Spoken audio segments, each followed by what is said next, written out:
Sebelum KBM dimulai, ya, seperti biasa, coba dicek terlebih dahulu kerapihan baju kalian dan juga kebersihan kelasnya. Sudah belum? Sudah, Pak. Sudah? Ketua kelas, yuk siapkan sebelum kita mulai pembelajaran. Ayo. Siap. Sebelum mulai pelajaran, apa baiknya untuk berdoa supaya masing-masing berdoa dimulai.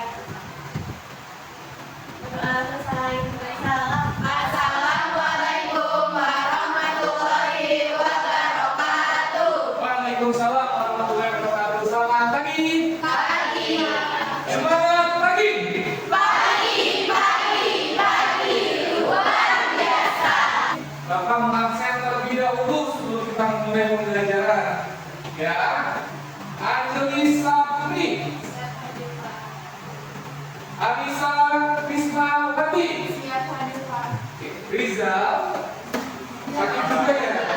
Oke, Rizal sakit ya. Safnadila, Siap hadir, Pak. oke, itu sama-sama. Temannya sakit. Ada berapa nih? 4 ya. 4 orang yang makan. Kita doakan sama-sama dengan yang agama masing-masing ya. Kita doakan semoga temannya yang sakit segera diberikan kesembuhan. Amin. Al-Fatihah. Bismillah. Baik, amin. Terima kasih ya sebelumnya. Oke, sebelumnya kita masuk materi, kita menyanyikan lagu nasional. Ya. Pemudi pemuda Indonesia, maju musisi untuk negara, masa yang akan datang berkewajiban mula menjadi tanggungan muda dan nusa. Makna dari lagu bangun pemudi pemuda apa ya? Yuk silakan kamu, Azara. Menurut saya, lagu Bangun Pemuda ini agar masyarakat sekarang atau rakyat pemuda-pemudi sekarang meneruskan perjuangan pahlawan kita di masa kemarin atau sekarang. Oke. Baik, terima kasih. Silakan duduk kembali ya. Oke, baik. Kita mau masuk materi apa sekarang? Demokrasi. Sebelum kita masuk materi, kita lihat dulu capaian kompetensi dasar. Yuk dibacakan ya. Kompetensi dasar. Tidak dua, mengkaji sistem dan dinamika demokrasi Pancasila sesuai dalam Undang-Undang Dasar. Nah, ini tujuannya apa sih kita belajar hari ini? Tujuan pembelajaran 1. Meneliti dapat implementasi demokrasi Pancasila sesuai dengan Undang-Undang Dasar Negara Republik Indonesia tahun 1945 dengan benar. Nah, lanjut ya. Masih semangat? Pernah? Oke. Seperti apa sih makna demokrasi atau kata demokrasi yang kamu pahami? Menurut saya demokrasi itu merupakan kebebasan dalam berpendapat. Contohnya dalam kehidupan sehari-hari. Biasanya kan saya ikut organisasi, Pak. Di organisasi itu kan pasti kita melaksanakan event atau suatu kegiatan.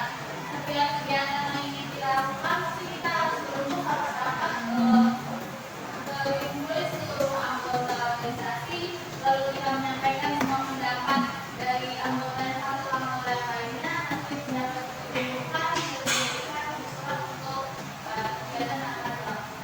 Cakep, ya jawabannya bagus. Sekarang coba kalian amati dari proses pelaksanaan demokrasi.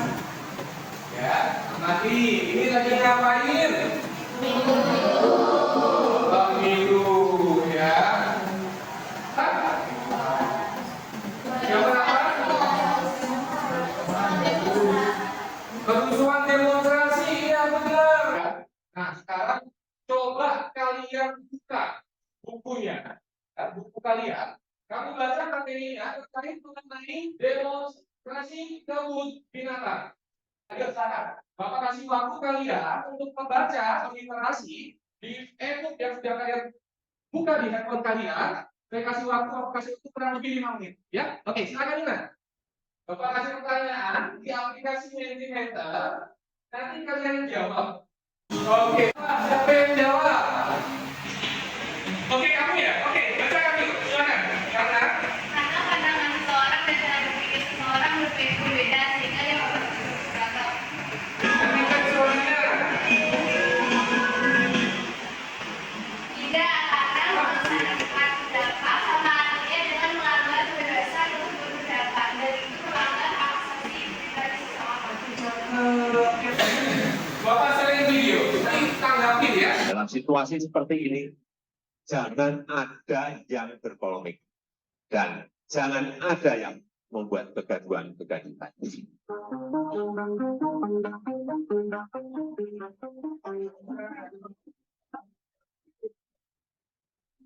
Demokrasi itu pasti bising, demokrasi itu pasti berisik. Demokrasi itu memang tempat orang berisik, tempat orang ribut gitu. Yang penting ribut dan berisiknya itu masih dalam konteks porsi demokrasi yang prosedural, saya kira tidak ada persoalan. Yuk coba tanggapin dari video yang tadi kalian saksikan. Kenapa menyelesaikan santri? Menurut pendapat saya dalam video tersebut dalam negara yang mengandung demokrasi cenderung kaya dan makmur dibanding negara yang tidak mengandung demokrasi. Karena dalam menyatakan demokrasi memiliki banyak jaminan atas hak asasi manusia yang membuat manusia dapat dipercaya soal menyatakan pendapat. Kalian berapa bentuk kelompok? Ya, ya. Ini duduknya dapat kelompok semuanya. Coba kelompok 1 tunjuk tangan. Kelompok 2 tunjuk tangan. Kelompok 3. Kelompok 4. Kelompok 5. Oke, ya.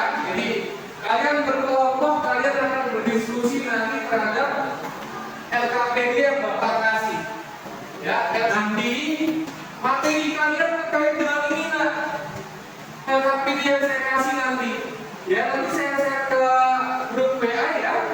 Nah, sekarang yuk kalian diskusikan.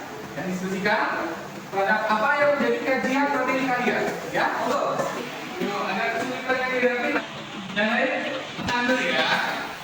Yuk, kencang suaranya.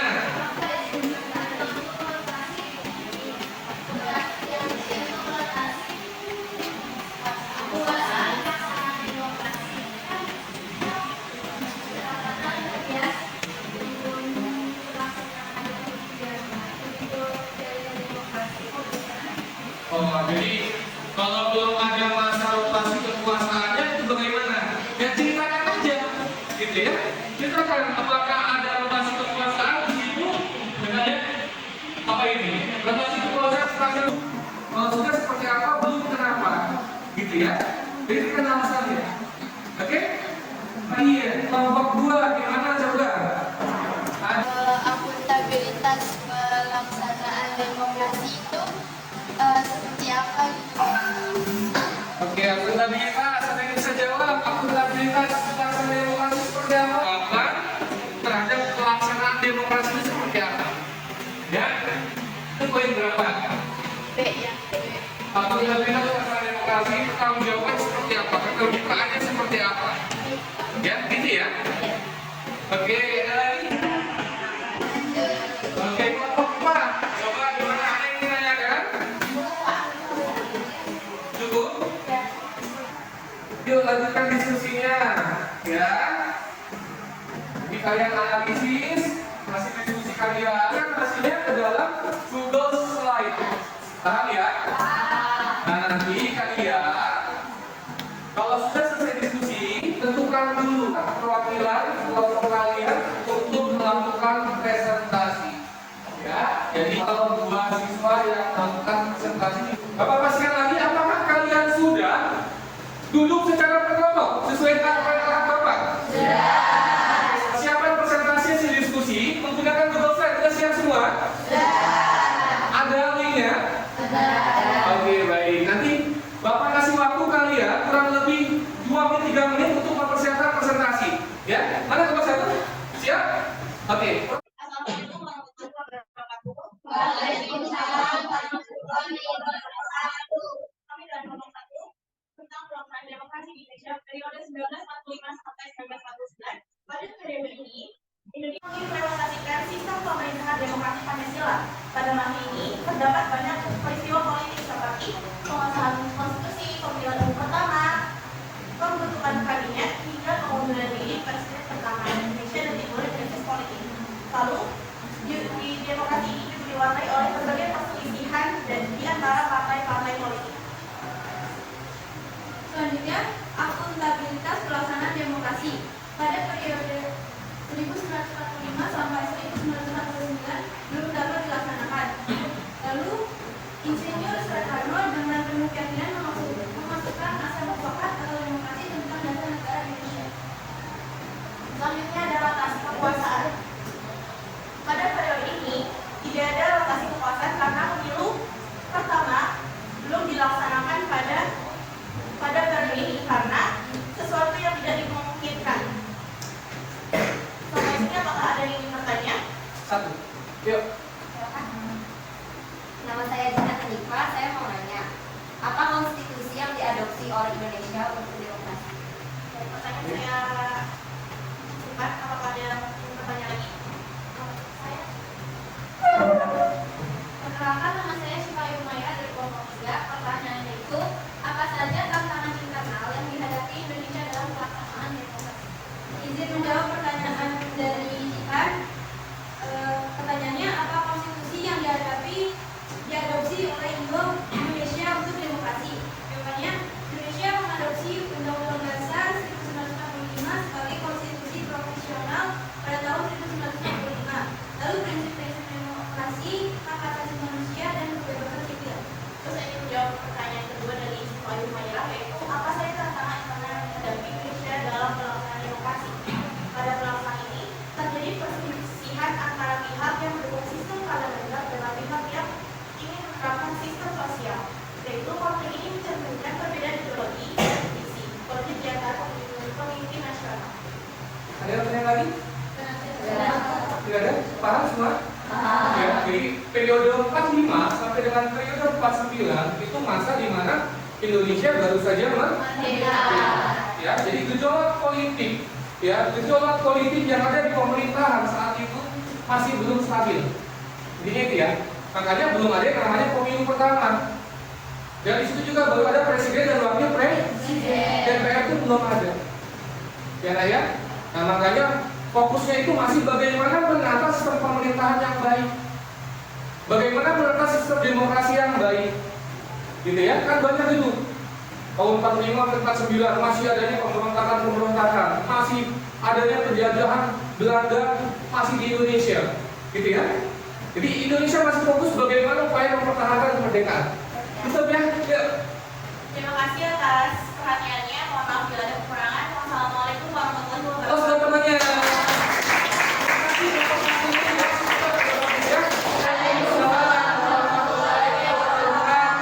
Selamat siang semua, saya Nazara Aldia dan teman saya Jihan Hanifah menjelaskan tentang demokrasi di Indonesia pada periode 1949 sampai dengan 1959 atau bisa disebut dengan periode parlementer atau periode liberal. Assalamualaikum warahmatullahi wabarakatuh. Waalaikumsalam. Kami dari kelompok 2 ingin mempresentasikan tentang demokrasi terpimpin atau pada periode 1959 sampai 1965. Sebelumnya perkenalkan, nama saya Syifa Yumaya dan rekan saya Muhammad Sugiharto. Demokrasi terpimpin adalah sebuah sistem demokrasi di mana seluruh keputusan serta pemikiran terpusat pada pemimpin negara. Pada saat itu Presiden Soekarno pada masa demokrasi terpimpin, Soekarno mengusulkan seorang konsep yang apa? Waalaikumsalam warahmatullahi wabarakatuh. Halo teman-teman semua, ini perkenalkan diri, nama saya Syifa Yumaya. Kami dari kelompok 4 mempresentasikan mengenai pelaksanaan demokrasi di Indonesia periode 1965 sampai 1998. Nah, kalau misalnya kita amati dari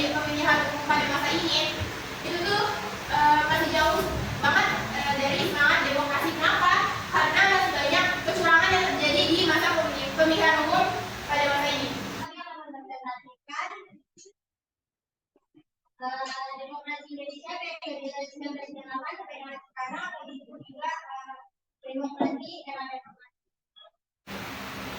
Yang presentasi dari kami, apakah ada yang Silakan untuk memperluas wawasan. Menurut Presiden Sapitri, apa dampak positif dari era reformasi? Sebelumnya saya ingin menjawab pertanyaan dari Karisa, yaitu apa dampak positif dari era reformasi? Yang pertama, mendorong kehidupan politik yang terbuka, dinamis, dan demokratis. Yang kedua, tingginya minat dan partisipasi masyarakat dalam pengelolaan negara. 1, 2, 3, 4, 5 hebat semua itu. Semuanya bagus semuanya. Kita evaluasi soal. Jadi kita evaluasi, kalian sudah pernah menggunakan krisis? Pernah, baik. Yuk kita gunakan krisis. Dibuka perangkatnya. Dibuka perangkatnya nanti Bapak share. Ya, ini kita lihat krisisnya. Latihan demokrasi ke-1. Ya. Silakan yang akses.